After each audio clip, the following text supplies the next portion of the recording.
Did you know that an estimated one person every 17 minutes kills themselves in the United States alone? Suicide ranks number 8 in the causes of death, just behind AIDS, which ranks number 9. An average of 5 million people that are living in the United States have tried to kill themselves. And more than 4 men per woman kill themselves. Actually, more men, 4 times more men than women kill themselves. I'm Deborah Koppel, and I have 3 very alive guests who are going to share their knowledge and experiences with suicide on my show, Woman Talk with Deborah Koppel.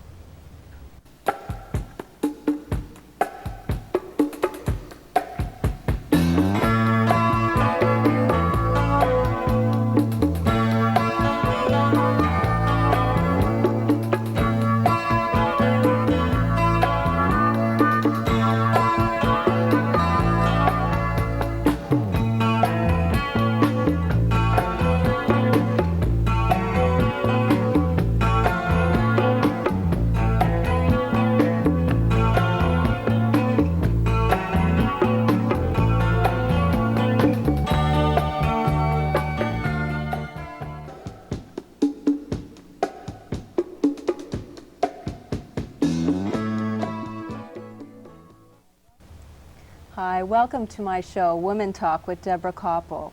It's the holiday season when we're taping this show, and the holiday season has been typically known as the time in which more people commit suicide than any other time of the year, when in fact studies have shown that it's spring when more people actually kill themselves.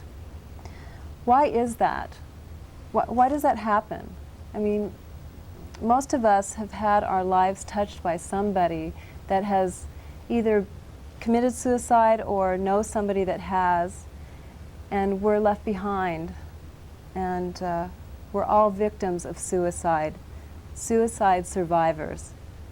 I have some guests on my show today that are going to share their knowledge and experience on suicide with us today and give us some insights to these questions that are going through all of our minds.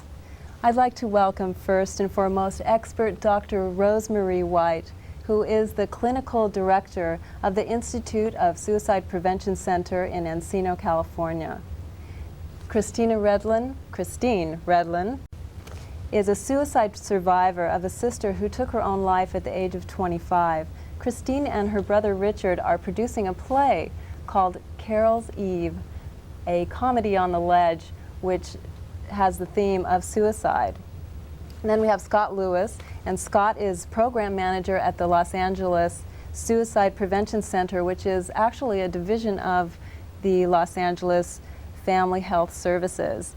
And that's where Scott also works on the hotline, the suicide hotline, 15 to 20 hours a week. Scott, do you find that there's a running theme of why people call in as far as what takes them to the point of committing suicide? Mm-hmm. And do you find that more women call than men, or more women reaching out? Yeah, absolutely. Looking over the statistics in our calls, it turns out about 2/3 of our calls are from women. And the themes vary on how they got to that suicidal ideation, but the one commonality is they've lost hope for the future, that their situation cannot get better. And what do you do to try to convince them that there is hope? First, acknowledge their pain and listen to them, and let them know that their pain is valid and real, and be there for them. So the main thing is you're not trying to analyze them or make them feel bad about their thoughts? No, and we don't ever say it's wrong to think that way or it's wrong to do it. We grant them the permission to feel the way they want to and consider their options. And then ask them to consider other options besides killing themselves, other ways to alleviate their pain. Do you mostly get calls from people that are trying to kill themselves, or do you get a lot of people calling that have people that they know that are trying to kill themselves? Yeah, we get a substantial number of third-party calls where, you know, my friend said he's going to kill himself. What should I do? Or my sister's in the other room with a gun. People who are concerned with their loved ones, and we help counsel them on how to deal with that. What do you tell someone when they tell you they have someone that has a gun in the house? First we try and figure out how serious the person is.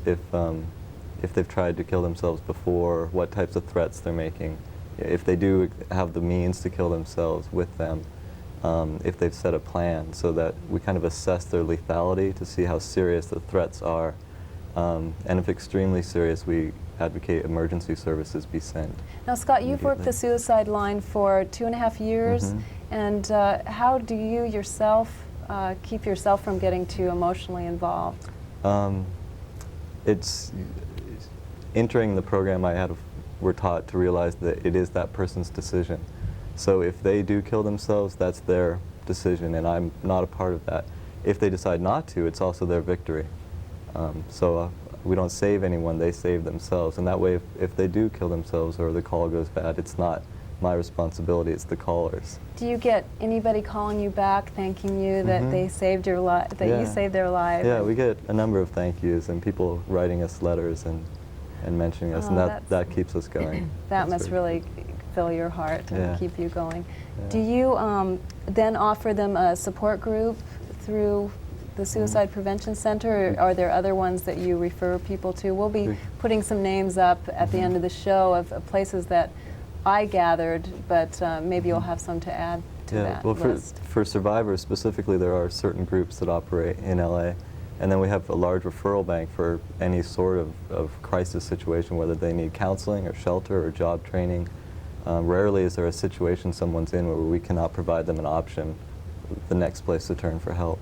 Do you find that people continue going to these support groups like most of their lives, or? Some do. Most of the support groups run a monthly meeting beyond the initial period of time, and people connect with that and stay involved. And what do you have to add to that, Doctor? I know at the Institute, you're actually an offshoot of the Suicide Prevention Center. Is that what you told me, or? Well, the Institute for Suicide Prevention is modeled after the Los Angeles Suicide Prevention Center, and that was started in 1958. It was actually the world's first suicide prevention center. And now, was that started by somebody who was a suicide survivor? No, that was started by Norman Farborough and Edwin Schneidman. Dr. Schneidman is at UCLA now, and Norman Farborough is leading survivor after suicide groups for Family Services of Los Angeles. That's great. And how did you yourself get involved in this? Well, it was really just sort of a fluke. I was an undergraduate taking my undergraduate degree in psychology, and I felt that I really needed some clinical experience, and so I answered the ad for the crisis lines and went through their training. And at that time, Norman Farborough was developing a lot of the major research that came out of the center.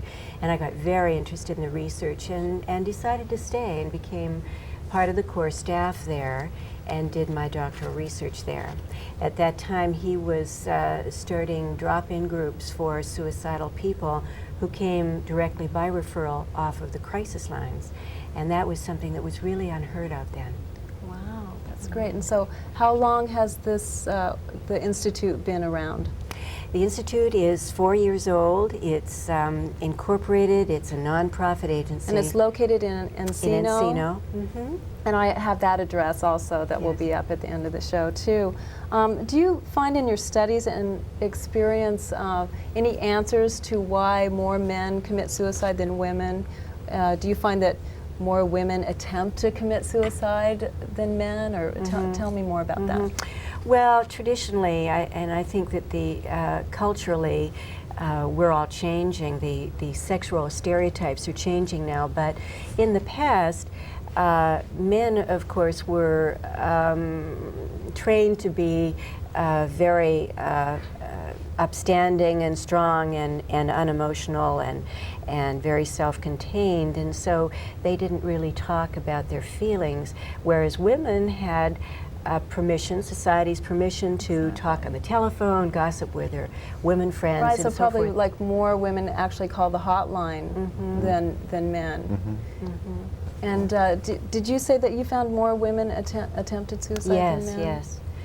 more women do attempt, and but you know, that statistic is really changing, as is the statistic that women commit suicide by means other than gunshot.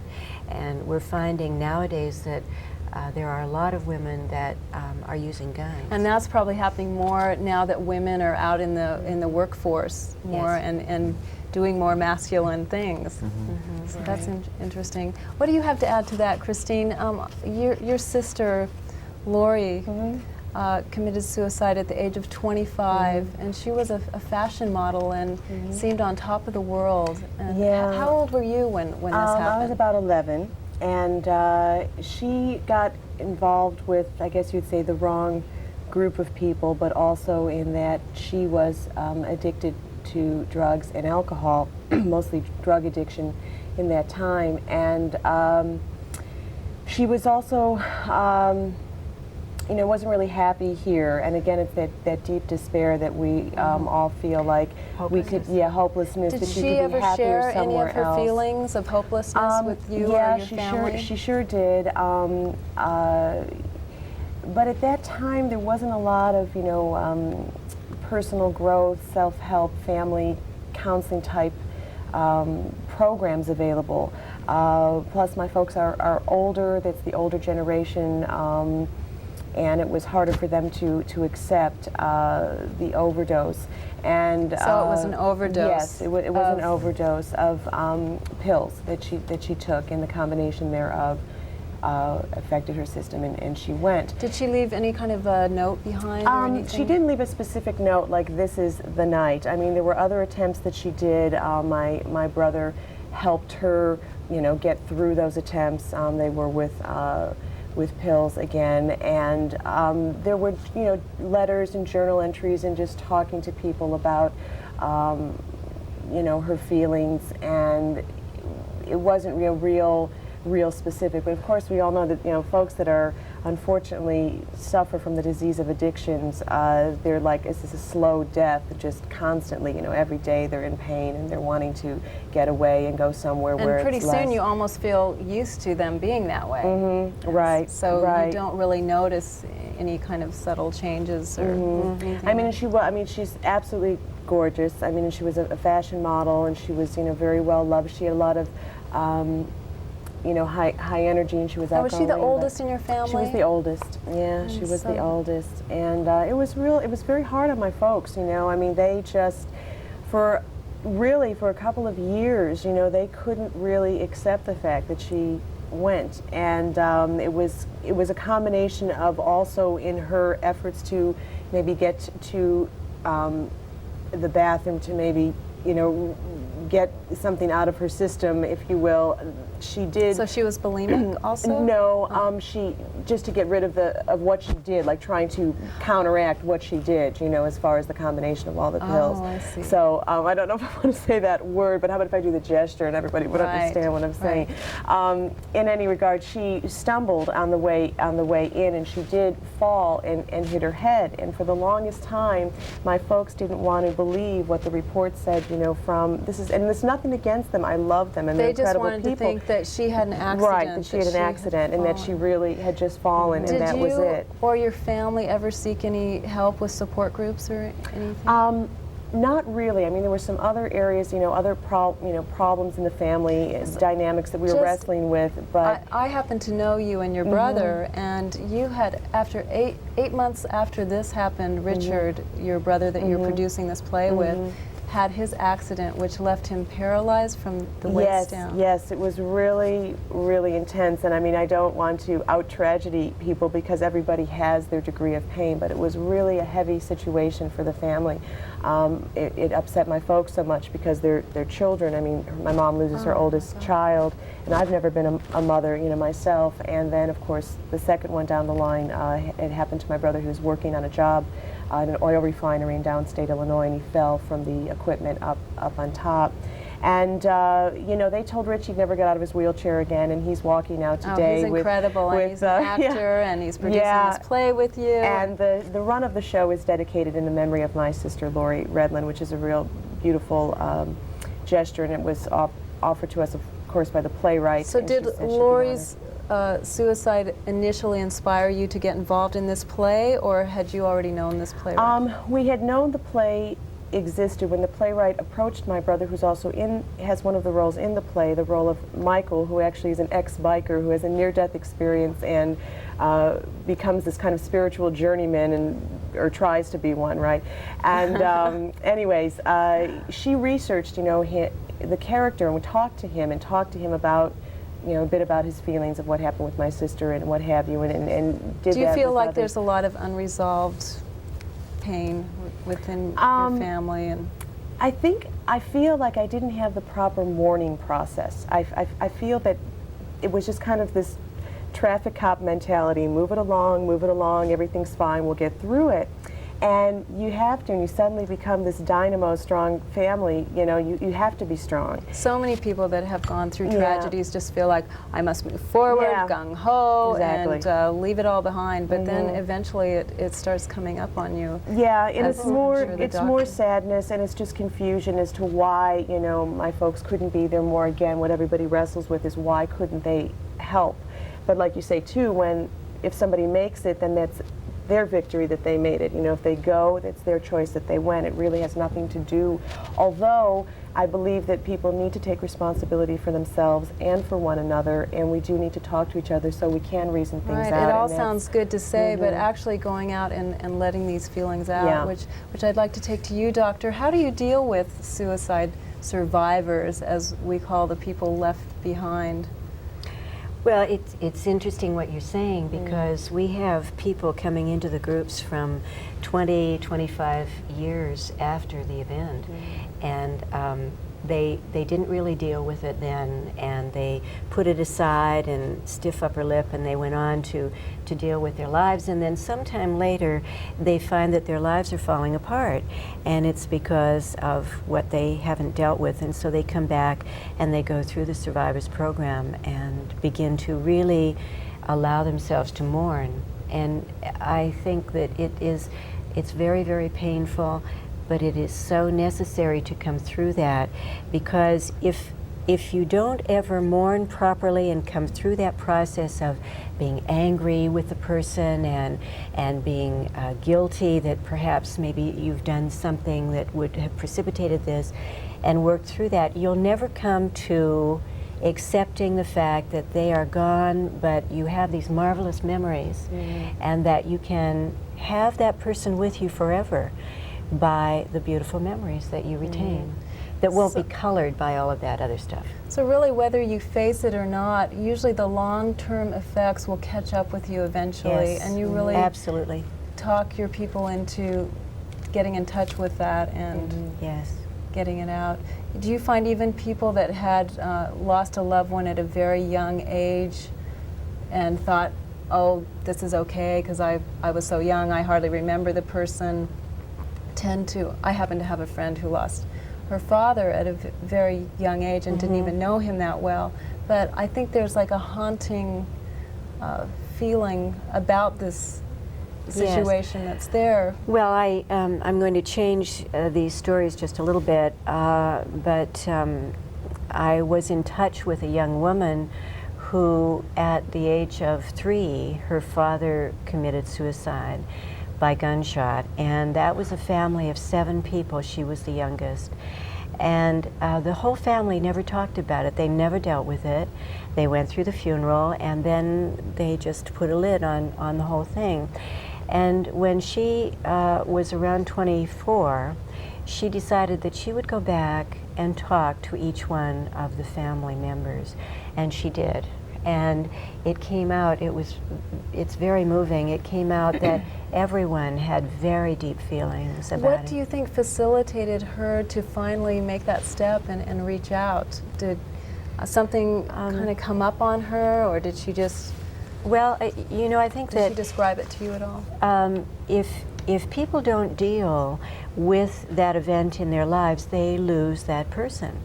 And if it's a parent that has committed suicide, then you've lost all of that beautiful parental stuff that you rely on so much. Or going that through at least childhood. you thought you saw other people getting and you Right. didn't have. Yes, yes. And there's always this unanswered question, what happened? Why? Why did this occur? Why? Do they ever feel like, really good you know, maybe I wasn't good enough, or they go through that? The survivors? Yes. Oh, absolutely. That's why the grieving process when one is a survivor is really unique. It's very, very different than losing someone through illness or old age or an accident, because there's guilt, there's shame, and always the non-resolution. Why did this occur? And the only person that can answer that question is not gone. alive. Yes. Exactly.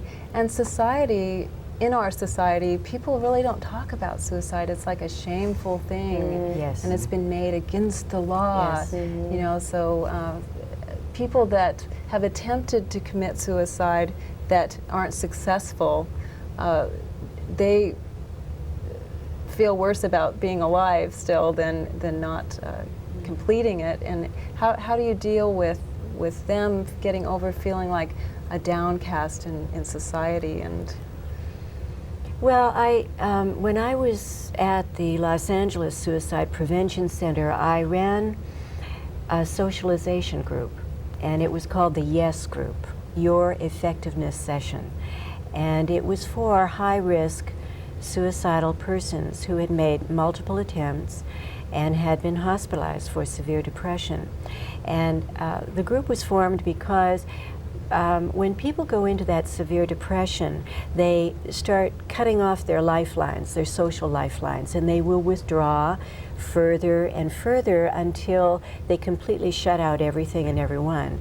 And then it becomes very easy to get tunnel vision, and the only alternative to resolving their problems is suicide.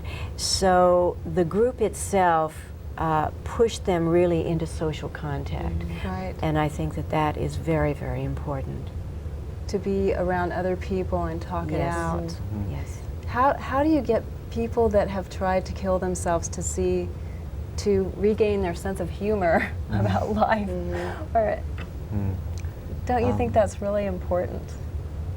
Yeah, it's important to discuss, I think, the prior attempt and kind of get them to think about why it didn't work, why they're still alive. I mean, many people I've talked to have taken absolutely lethal doses and come through it. You know, people survive gunshot wounds to the head. Right. And what I personally try and do is try and focus them on that. Why didn't it work? There must be a reason. What did you do wrong? It's not, well, no guilt How can you involved. do this better next We're very time? happy that they didn't survive, but question them as to why they think that happened. There must be a reason.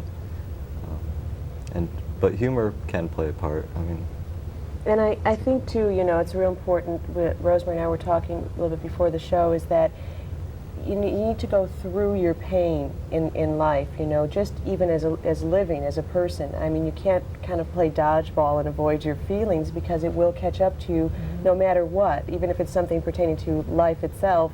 But you need to go through pain, and in the older way, the old school way of thinking, that was kind of move it along, everything's fine. But now, you know, in the 80s and 90s, we're all being able to get in touch with our feelings, you know, and it's not, you know, it's not something we just do in Southern California either. I mean, but really, it's you got to go through it, and it's, you know, it's a hard road, and there's not a lot of people that want to go through it, you know. So. Doctor, just real quickly, what about suicidal just thoughts that we all, I know that I've been driving down the road sometimes before, and I'm not depressed at all, but sometimes I'll think, what if I just flipped my wrist and there I'd go off the cliff? You know, and I'm glad that a you said normal that. thought Yes, for because people? I've had those fleeting thoughts myself. I think that everybody does, and it's really quite So normal. it's good to talk about it, Oh, so sure. you know that Oh, is there absolutely. something terribly morbid about me? and for people, oftentimes for people to know that they have that decision, that anytime you can kill yourself is very life affirming, and you can work with that, I think, in dealing with them and ask them to delay that decision. But everyone has those thoughts, and it often is very empowering to know that you are, if nothing else, you're in control if you live or die. That's a beautiful wrap-up to the show. We just have a few more minutes. Is there any last words that you would like to say, Doctor, or Christine? Well, I guess that I would like to say to whoever is watching this show that there is always hope, and you may not feel it yourself, but if you can just reach out to one other person, then sometimes things turn around very, very much. And I'd just like to say that, I mean, it's also important to not get too overwhelmed with your day, with your life, to just live it moment to moment, sometimes hour to hour, and one day at a time, and then you can kind of get through those times that you feel that you might just want to end it all. To go over the edge. Yeah, so just take it slow, and there is hope. Yeah. And with that, we'll have to close the show. It's really a subject matter that needs much more time, and I would like to come back to it again and talk to some people that have actually tried to commit suicide and so on. At the end of my show, I have some support groups and information centers on suicide, so please watch, and thank you for watching. Until next time, goodbye.